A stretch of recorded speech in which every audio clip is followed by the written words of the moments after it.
যেকোনো ধরনের সামাজিক বিশৃঙ্খলা, নাশকতা ও অনাকাঙ্ক্ষিত অপতৎপরতা ঠেকাতে রাজশাহী মহানগর জুড়ে জোরদার করা হয়েছে বিশেষ নিরাপত্তা ব্যবস্থা। নগরীর প্রবেশদ্বার থেকে শুরু করে গুরুত্বপূর্ণ মোড় ও জনসমাগম স্থলে বসানো হয়েছে কড়া তল্লাশি চৌকি। একই সাথে বাড়ানো হয়েছে পুলিশি টহল ও প্রযুক্তি নির্ভর গোয়েন্দা নজরদারি। জাকির হোসেনের ক্যামেরায় জাহিদ হাসানের প্রতিবেদন। সামাজিক যোগাযোগ মাধ্যমে নানা রকম উস্কানিমূলক অপপ্রচার ও অনাকাঙ্ক্ষিত তৎপরতা নিয়ে আলোচনার প্রেক্ষাপটে সর্বোচ্চ সতর্ক অবস্থানে রাজশাহী মহানগর পুলিশ। শহরের প্রবেশপথ সহ গুরুত্বপূর্ণ পয়েন্টগুলোতে সন্দেহভাজন ব্যক্তি ও যানবাহন থামিয়ে চালানো হচ্ছে তল্লাশি। নিরাপত্তা জোরদারে আইন শৃঙ্খলা বাহিনীর সাথে রাজপথে সচেতন অবস্থানে রয়েছে মাঠ পর্যায়ের রাজনৈতিক নেতাকর্মীরাও। রক্তক্ষয়ী সংগ্রামের পর অর্জিত গণতান্ত্রিক পরিবেশে কোনো অপশক্তি যেন অস্থিতিশীল পরিবেশ তৈরি করতে না পারে সে বিষয়ে হুঁশিয়ারি তাদের।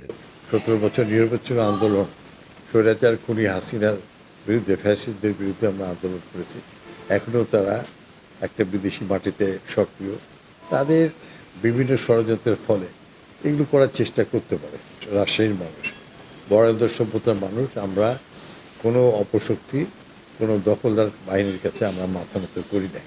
আওয়ামী লীগ আর কখনো রাজনীতিতে ফিরে আসতে পারবে না এবং বাংলাদেশের মানুষের মন থেকে তারা তাদের কার্যক্রমের দ্বারাই তারা বিলুপ্ত হয়ে গেছে। রাজশাহীর সার্বিক আইন শৃঙ্খলা পরিস্থিতি স্বাভাবিক রাখতে মাদক, কিশোর গ্যাং দমন, অপরাধ বিরোধী বিশেষ অভিযান পরিচালনা করছে আরএমপি। নগরীর 12টি থানার পাশাপাশি অস্থিতিশীলতা রোধে মাঠ পর্যায়ে তৎপর রয়েছে গোয়েন্দা বিভাগের একাধিক দল। আমরা খুবই কঠোর অবস্থানে আছি। আমরা যখনই কোনো সোশ্যাল মিডিয়া বা কোনো অভিযোগ পাই, আমরা দ্রুত পদক্ষেপ। আমরা দেখেছেন যে রাজপাড়া থানা একটা ঘটনায় আমরা দ্রুত রাতের ভিতরে অভিযান করে আমরা কিশোর গ্যাং সদস্য ধরা সহ বাদীকে, বিশেষ করে যিনি ভিকটিমকে আমরা বাসা থেকে খুঁজে বের করে এনে মামলা দিয়ে আমরা তাদেরকে আদালতে পাঠিয়েছি।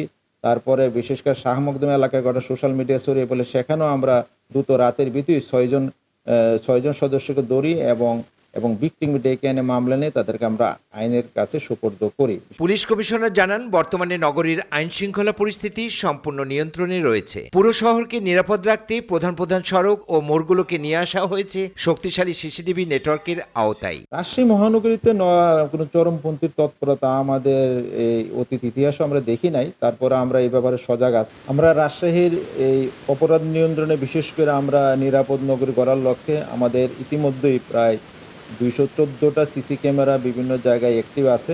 আইন শৃঙ্খলা পরিস্থিতি স্বাভাবিক রাখতে কেবল পুলিশের কঠোরতাই নয়, পাশাপাশি সচেতন নাগরিক হিসেবে নগরবাসীর সহযোগিতা অত্যন্ত জরুরি বলে মনে করছেন সংশ্লিষ্টরা। Zahid Hasan, SA TV, Rajshahi.